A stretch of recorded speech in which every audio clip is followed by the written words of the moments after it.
మీ business ఏదైనా మీ ఊర్లో promotion చేయాలంటే అది సుమన్ టీవీతోనే సాధ్యం. ఇప్పుడే సంప్రదించండి. అంటే పోలీసులు ఇప్పుడు అదే పోలీసు ఏం చేస్తున్నారు? బాలేననే ఒక రౌడీ షీటర్ లాంటి రౌడీ షీటర్ మాట్లాడడం మన ప్రెస్ మీట్లలో నీచాతి నీచంగా ఏదైతే మన ఒంగోలుకి ప్రజలు ఎన్నుకున్న 2,25,000 మంది ఎన్నుకున్న 2,40,000 మంది ఎన్నుకున్న దామచర్ల జనార్దన్ డీజే చెగువీరా లాంటి పోరాట యోధుడు అతన్ని నీచాతి నీచంగా అతి చండాలంగా మాట్లాడాడు. నన్నైతే చెప్పరాని భాషలో అదే వెంచర్ కొత్త లంజా కొడక చెప్పుతో కొడతాను నేను దాన్ని సవాలు విసిరాను. తోకముడి చైట్రాబేడి వెళ్ళిపోయాడు, అయిపోయింది. ఒకసారి అరెస్ట్ చేశారు. తర్వాత గంజాయి ఏంటంటే నేను గంజా వ్యాపారం చేస్తానా? ఈ దేశంలో ప్రపంచంలో ఆదివాసులు గంజా వ్యాపారం చేయడం చూసావా? ఏమైంది? ఒక గోపి అనే కానిస్టేబుల్ వెంగమాంబ శ్రీనివాసరెడ్డి అనే ఒక సిఐ పోస్టింగ్ కోసము లాలూచిపడి నాగరాజు డిఎస్పీ ద్వారా బాలినేని వాళ్ళ కొడుకు ద్వారా పెట్టించారు. అది 25 మంది చూశారు. ఇప్పుడు సాక్ష్యం చెప్తామంటున్నారు వాళ్ళు. వాళ్ళకి శిక్ష పడిద్ది, నాకు న్యాయం జరిగిద్ది. అదంతా బయటికి తీయండి. సీసీ కెమెరా కూడా పక్కన ఒక ట్రావెల్స్ అతను ఉంటే ఆర్యవయసు ఉంటే బెదిరించి సిఐ తీసుకెళ్ళాడు. తర్వాత నేను సిఐని జైలు నుంచి రంగంలో సెల్లు కోసం పోయా చెప్పా, నేను బతికుంటే నీకు చిప్పకూడి తినిపిస్తా, నన్ను ఎన్కౌంటర్ చేసుకో, ఏమన్నా చేసుకో, నేను బతికేమన్నా వాడికి చెప్పకూడదు తినిపిస్తా. అదాని ఆ కానిస్టేబుల్ అయినా గోపి అనేవాడు బాలినేని ప్రతికి తొత్తు కాళ్ళ దగ్గర బతికే గోపి కానిస్టేబుల్ మొన్న ఈ మధ్య సస్పెండ్ అయ్యాడు, కానీ నైట్ డ్యూటీలు చేస్తున్నాడు, తాలూకా దగ్గర తిరుగుతున్నాడు. సరే, అది వాళ్ళ విచక్షణ, మనకు సంబంధం లేని విషయం. ఆ గోపి ఒక సామాజిక వర్గం, పెద్ద సామాజిక వర్గం చౌదరీస్ని కొత్త రక్తం నారింది తాలూకాలో. ఇంత మటు కేసు కట్టారంటే ఎఫ్ఐఆర్ లేదు, సబ్జెక్టు పంపలా. అంటే మీ కానిస్టేబుల్ ఏం చేసింది చెల్లింది, మేము చేస్తే చెల్లదు.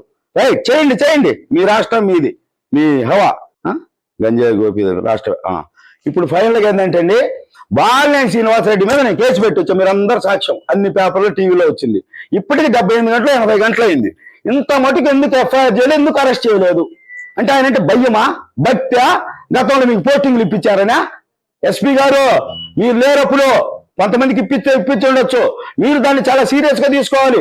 మా ఆర్యవయసులు చాలా బాధపడ్డారు, మనం 4 గంటలను నిర్బంధించారు, మా చుట్టాలు, మా పిల్లలు, మా నాన్న అందరూ అన్నారు, అరే నీ గవర్నమెంట్ మారినా స్టేషన్ కంపల్సరీ అండి. లేదు డాడీ, ఈసారి సబ్జెక్ట్ కూడా ఉంటుంది, 3వసారి నేను నిజంగానే చేసిపోతాను ఏదో ఒకటి, నాకు 3 అంకె ఇష్టం, మనకు 3 పిల్లలని చెప్పా. అంటే ప్రభుత్వం మారినా నా నిర్బంధం తప్పదనేదానికి నిదర్శించారు. సరే, అది పోలీస్ డ్యూటీ, అక్కడ ఏమైనా అవాంఛనీయ సంఘటనలు జరుగుతాయి, నన్ను కొడతారో లేదా నేనేమన్నా ఏదైనా చేస్తాను. పార్టీకి చేశారో, ఎవరైతే పోరాటం చేశారో, ఎవరైతే కేసులు ఇరుక్కున్నారో అక్రమంగా, అవన్నీ ఎస్బీ ఎంక్వైరీ జరిగింది, లోకేష్ గారు దృష్టి పెట్టారు, అన్ని తెప్పించారు. దానికి మనకి ఎవరైతే ఉన్నారో ఈ రోజు ఈ రాష్ట్ర చరిత్రలో 175లో 172 ఎలక్షన్, 173 ఎలక్షన్ ఒక రంగం జరిగింది. ఒకటి త్రిపులార్, 3 పోటీ, అక్కడ ఒక రెబలేశాడు, అతను 60,000తో గెలిచాడు. అలానే మన ఎంఎం కొండయ్య యాదవ్ రాజ్, నేనైతే అక్కడికి పోయి బిరుదిచ్చా, ఎంఎం కొండయ్య గుప్తాగా మార్చా. నేను అక్కడికి పోతున్నా, నేను యాదవ్ రాజుగా తయారవుతా. అక్కడ కొన్ని రిపేర్లు చేయాల్సి ఉన్నాయి చీరాల్లో, వారానికి 2 రోజులు వెళ్తా. ఎంఎం హెల్పింగ్ హ్యాండ్స్ పెడుతున్నా, పేద ప్రజలందరికీ చేస్తాం. ఇక్కడ బ్రాంచ్ ఉంటుంది, రాష్ట్ర వ్యాప్తంగా ఎవరికి ఏ ఇబ్బంది వచ్చినా గవర్నమెంట్ ఆదుకునేలో మేము ఆదుకుంటాం అతి త్వరలో. మొన్న అన్నా క్యాంటీన్లు కూడా చెప్పా కదా, ప్రతి నియోజకవర్గానికి 1 లక్ష, ఇక్కడ 4 లక్షలు, మొత్తం 1,75,00,000 అరగంటలు తెస్తాం. ఆ హెల్పింగ్ హ్యాండ్స్ పెట్టిన అరగంటలో. ఫస్ట్ వాళ్ళు ఓకే అన్నారు. ఫస్ట్ లెటర్ మా కొండయ్య గారు ఇచ్చారు. నాకు చాలా, ఒక బీసీ ఒక ఓసీని ఆదరిస్తున్నా అంటే చాలా, అదే ప్రపంచం, అది ఎవరినాడు ముందుకు బానిరంట. గతంలో పివి నరసింహరావు గారు చెప్పాడు, నేను ఈ ఖండ భారతావనికి ప్రధానమంత్రిని అయ్యా, మా ఊళ్ళో సర్పంచ్ తోడిపోయాడు. అట్టుంది ఒంగోలు చరిత్ర. 174 నియోజకవర్గాలు అభిమానిస్తున్నారు, అన్ని కులాలు, అన్ని. ఇక్కడ దేశిస్తున్నారు. ఏమో నాకు అర్థం కాల. నేనేమో రాష్ట్రపతిని అవుతానా, రాజ్యసభ సభ్యుడిని అవుతానా? ఏమయ్యా, ఎన్ని కష్టాలు పడ్డా, నష్టాలు పడ్డా మీ పదవులు కట్టమచ్చాను. అందుకే ఒంగోలులో కూడా చీరాల్లో రాజకీయం చేయాలనుకుంటున్నా. అంత బాధేస్తుంది. సూటిపోటి మాటలు, జనార్దన్ పోటీ అంటారు. ఏమయ్యా, ఆయన ప్రజాప్రతినిధి, తమ్ముడినా మన వయసులో ఏమన్నా కానీ ఆయన మీద ఈగ వాళ్ళ చంపేస్తామని ఎంత కష్టం ఉండి చేశా. చివరి రోజు అన్ని బూతులు తిరగమన్నాడు, కత్తులు పెట్టుకుని రౌడీ షర్టులతో తిరిగా. మళ్ళీ కొడితే ఏం చేస్తాం? నేను చేయాలని కదా రౌడీ తాత. నన్ను కొడితే ఎన్నిసార్లు కొట్టించుకుంటా ఓపిక లేక కత్తులతో తిరిగా, 60 బూతులు తిరిగా, ఉపయోగపడ్డా. ఇప్పుడు ఆయనకు పోయి పితూరులు చెప్తారు. ఒక రిపోర్టర్ ఎవరో బూతులు వస్తాయి, ఏమంటారు, బ్రహ్మదేవుడిలాగా గుప్తా ఆపకపోతే పార్టీకి నష్టం అన్నదంట. ఏం నిన్నటిదాకా నేను గెలిచేదాకా ప్రెస్ మీట్లలో నా వల్ల ఓటింగ్ పెరిగింది, గుప్తాలో బాగుందన్నారు. ఈ రోజు ఎందుకు నా ప్రెస్ మీట్ల వల్ల ఎందుకు ఓట్లు తగ్గితే? నేను అబ్యూజింగ్ వర్డ్స్ వాడుతున్నానా? ఎక్కడ సమస్యలు ఉన్నా చెప్తున్నా. అదొకటి. ఇక నేను చెప్పదలుచుకుంది, ఈ కండ వేసుకోవాలని పచ్చ కండ వేసుకొని పవిత్రులు గారు చాలా మంది కొత్తగా పార్టీ లేరు, కొంతమంది చేరబోతున్నారు. నీచమైన పనులు చేసిన వాళ్ళు కూడా ఉన్నారు. వాళ్ళకు కూడా శిక్ష తప్పదు. అన్ని తీస్తున్నా. ఒక దారుణమైన సంఘటన అయితే చెప్తే పోలీస్ డిపార్ట్మెంట్ తలంచుకునే సంఘటన. నడి బొడ్డులో మన 60 రోడ్డు అనుకోండి పెడితే ఒక పేకాట క్లబ్ పెట్టాడు ఒక యువ నాయకుడు వైఎస్ పార్టీ అండతో, బాలినేని పేరుతో, వాస అండతో. సీఏలు వచ్చారండి మందు ఆడడానికి. వాళ్ళ పేర్లు చెప్తే సిగ్గు లేదా? డబ్బులు లేవా? ఇంట్లో తాగండి. ఒక ప్యాకెట్ ఎన్నికలు తాగుతారా? పేర్లతో సాగిస్తా. ఎస్పీ గారు నేను త్వరలో కలుస్తున్నా. నా తరపున బాధితులు ఇప్పటికే 8 మంది ఉన్నారు. వాళ్ళందరికీ న్యాయం చెప్పినా నేను బోకేలు స్వీట్లు తెస్తాను. నాకు దగ్గర డబ్బులు కూడా లేవు. ఎస్పీ గారు మీరు నాకు అవకాశం ఇవ్వండి. ఈ రాష్ట్రంలో జరిగే చెప్తా, ఈ జిల్లాలో జరిగే చెప్తా. నా దగ్గర ఇన్ఫర్మేషన్ ఉంటుంది. ఎందుకంటే నేను వ్యాపార పరంగా అన్ని పార్టీలు, అన్ని నాయకులు నా దగ్గర జెండాలు కొంటారు. వాళ్ళతో నేను మాట్లాడతా. కార్యకర్తలతో, నాయకులతో కూడా కాదు. డ్రైవర్లు, గన్మెన్లు, పనిచేసేవాళ్ళు, చిన్న నాయకులు, డైరెక్ట్గా ఎమ్మెల్యేలతో 50-70 మందితో మాట్లాడతా. వ్యాపార పరంగా నేను పెద్ద స్థాయిని కాదు. అన్ని చెప్తా మీకు. ఒంగోలులో జరిగే అరాచకాలు చెప్తా. మీరు ఇమ్మీడియట్లీ గతంలో 20 సంవత్సరాల నుంచి ఉన్న రౌడీజాన్ని ఒక్క 2 ఎన్కౌంటర్తో రూపుమాపాడు కిషోర్ కుమార్, గ్రేట్ ఆఫీసర్. మీరు పెట్టండి ఏజెన్సీ యాంటీ గోండా స్క్వాడ్. వాళ్ళకి ప్రత్యేక పవర్ ఉంటుంది. నరం తీసేస్తారు. నన్ను కూడా ఒకసారి తీసుకెళ్లారు తప్పు చేస్తే.